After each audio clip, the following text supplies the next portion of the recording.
everyone, this is PK Entertainment and we are back again, and here now we have another video for you, and this will be the 6th edition in our continuing movie face-offs, where we look at movies of the same genre released at the same time and debate and discuss as to which one is the superior film. So in this edition we will look at two important comic book movies in both Iron Man and The Dark Knight. Released first on May the 1st, 2008, Iron Man was the first major cinematic live-action adaptation of the back then C-list Marvel character, with charismatic actor Robert Downey Jr. in the role as billionaire weapons manufacturer Tony Stark, who after getting captured by terrorists in the Middle East, decides to design a nanotech armor suit to fight evil forces within the world. This was also distinctive, of course, for being the first major movie within the ever-expanding and dominating Marvel Cinematic Universe. Now, coming in 2 months later, on July the 25th, 2008, The Dark Knight was the much anticipated second Batman film from Christopher Nolan after the critically acclaimed Batman Begins in 2005. It would see the Caped Crusader face the threat of the Joker once more, as well as showing the conflicted story of celebrated District Attorney Harvey Dent. The hype of the movie was elevated even further following the tragic passing of actor Heath Ledger, who was playing the iconic villain. So out of these two very impactful movies, which one was the superior, and also which one turned out to be the most important comic book movie going from 2008 to where we are currently now? So we look first then at the element in terms of story, and in this part we have to give the nod here to The Dark Knight. Whilst Iron Man's story is very easy to follow, it's very much the standard superhero formula of where we have the somewhat flawed protagonist who gains a superpower after a tragic event. They learn much more about humility and responsibility, and they use those values to take on the villains and learn to become a better hero and also a defined character. Very straightforward overall. Now, The Dark Knight has a much more expanded story with the dual narrative of the Joker's reign of chaos alongside the tragic fall from grace of Harvey Dent. There's just so much more here in terms of themes of psychology. We have the dual contention of being the hero and the villain, dealing with decisions in both those roles which have consequences, and we see those ramifications happen all over Gotham City. So there's just a lot more here going on within the plot of The Dark Knight, and that's why I feel it has the superior story. We then look at characterization, and this is a much more closer contest.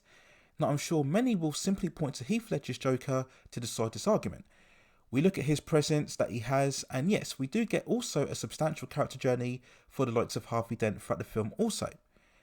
But if there was ever one character that could hold up to The Dark Knight's Joker in terms of presence, it absolutely is Robert Downey Jr.'s Tony Stark, who carries the movie so much with his irresistible charm and much more of a brighter and appealing personality. Where Heath Ledger's Joker is much more of a one note, he's all crazy and psychotic, there's much more here in terms of charisma with Tony Stark, and he does really have the much more dramatic arc, the much more progressive journey over the film story, and this is where he becomes much more of a likeable and rewatchable personality. Whilst he does retain a lot of his egocentric persona, at the end of the film, we do see him learn to become far more responsible and much more aware of the world's issues and problems, and this draws you much more to the character. And it's no real coincidence that so many of us see Tony Stark as the real driving force behind the Marvel Cinematic Universe. We then look at the element of action, and you can come at this from two angles. In terms of quantity, Iron Man definitely has more in terms of set pieces, spectacle. It has all of that comic book energy and colour that you'd come to expect now from the MCU.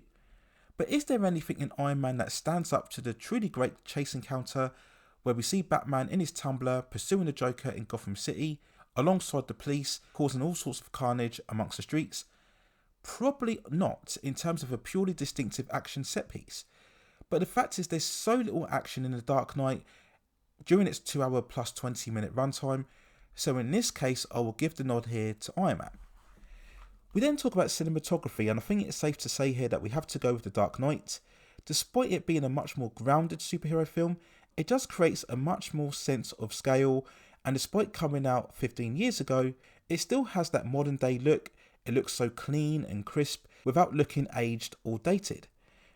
And director Christopher Nolan provides so many of those wide panning and overhead shots of the city, really trying to create a wider world of Gotham City, even though it does resemble much more of a normal looking city as opposed to what we had with Batman Begins. So we then go on to talk about the box office, and no doubt that Iron Man was one of the biggest hits of the year, grossing over $585 million from a budget of around $130 million. It drew a lot of praise, obviously, from Robert Downey Jr.'s lead performance, but also for presenting a much more colourful and brighter tone from the superhero blockbuster that back then was seen as refreshing, as the more deconstruction take from the serious blockbuster films were very much the main trend. We look at the likes of The Bourne Ultimatum, Revenge of the Sith, War of the Worlds, Batman Begins. But of course, with its $1 billion gross, The Dark Knight easily wins the day here, where it even managed to topple the fourth Indiana Jones movie, Kingdom of the Crystal Skull, by some clear distance to become the highest grossing film of the year, whilst becoming one of the most Oscar-nominated films within the superhero genre. It only managed to gain one award, the posthumous award being given to Heath Ledger's performance as the Joker. So we then come on to the most critical part of this debate, and that is where we talk about impact and legacy. Which one of these films was indeed the most superhero movie? Now, when we talk about The Dark Knight, it definitely has a strong case. Within the film, it has so many memorable scenes and lines that certainly tapped into the cultural zeitgeist. Whether it's the Joker sharing constant stories about how he got his scars, we have all of those classic lines about some men wanting to watch the world burn, whether it's not about the money, it's about sending the message, and what's perhaps the most referenced line within this film, you either die a hero or live long enough to see yourself become the villain. And that line alone very much defined Dark Knight's influence as the more deconstructive comic book movie, but this was a deconstruction much more in introspection and contemplation. It really wasn't built on darkness or violence, but much more realism. And already building on the template that he set from Batman Begins, Christopher Nolan's Dark Knight really toned down the comic book flavour and energy, and this is brought into much more sharper focus when we draw comparison, especially to Tim Burton's two Batman films from 1989 and 1992. And when we look back on The Dark Knight, it felt much more like a crime drama and a police procedural rather than an epic superhero story, and this approach was favoured within a current audience following the campy excesses that what we saw from the Joel Schumacher Batman films. And it's also Nolan's sense of cinematic scope and direction that very much set the blueprint for the contemporary movie blockbuster. By shooting in real locations and showcasing all of the city landscapes and backgrounds and having that booming, incessant Hans Zimmer musical score, we would see many other directors adopt Nolan's style and approach, whether it was Sam Mendes with his James Bond movies or Christopher McQuarrie with his Mission Impossible films. So no doubt about it, The Dark Knight definitely made its mark and influence that was felt many years after its overall release. And yet, for all of that rhetoric, if we're talking about what was the most important superhero movie, the one and only answer here is Iron Man, and that's not even up for dispute. Any argument against this can be countered with the following: Captain America Civil War, over $1 billion, Black Panther, $1.3 billion, Captain Marvel, $1.1 billion, Spider-Man No Way Home, $1.9 billion. And these are just amongst some of the highlights of the unfathomable achievement that was set from the Marvel Cinematic Universe, literally transforming modern day entertainment as we know it, propelling the genre of superhero movies to becoming the most dominant form of all media of entertainment for at least 13 years. Whether it be in movies, television, streaming, or novelisation. And to put it simply, none of that impact happens without Iron Man. If the film flops, then we don't get any MCU, and it's as simple as that. With his much more brighter and colourful tone, Iron Man was very much the antidote to the Dark Knight's deconstruction. This time we had heroes fully embracing their abilities and their role as the hero and being open about it in terms of the public. And this is typified very much so in the final scene of Iron Man, where we indeed see Tony Stark revealing his identity to the world. And what Iron Man also proved is that you could be much more closer to the escapism and the energy from the comic book source material. You could literally show these characters as they are for the most part, both in terms of their character and their design.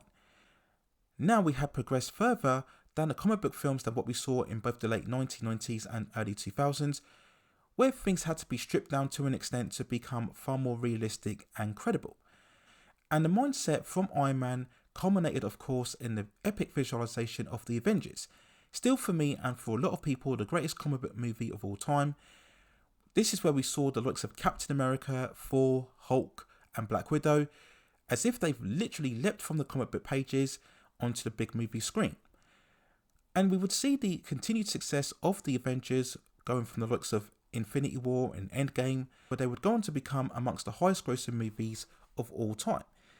And once more, all of this simply wouldn't have happened without Iron Man, which proved that you could take a C-list character and make them achieve the same cultural success as the likes of Superman, Batman and Spider-Man. And we saw this following the release of Iron Man, certainly with the likes of both Deadpool and Guardians of the Galaxy. And it's for this reason why I believe that overall, whilst The Dark Knight may be the superior film, ultimately the most important and cultural impact superhero movie of 2008, without question, goes to Iron Man. So there's my overall thoughts and feelings when comparing both Iron Man and The Dark Knight and debating over which one was the most influential comic book movie. Let me know what you think in the comments below, and if you have any other films that you'd like me to see draw comparison to and debate, let me know in the comments. Or if you have any other topics or films or television series or any other issues with the pop entertainment and culture scene that you'd like to see me cover within the channel, then also let me know within the comments and I will see if I can provide further commentary for you on that subject matter within the future. Please also hit like the subscription and notification buttons so I can provide you with more high quality content like this in the future. But that's it for now. Take care of yourselves and I will see you very, very soon.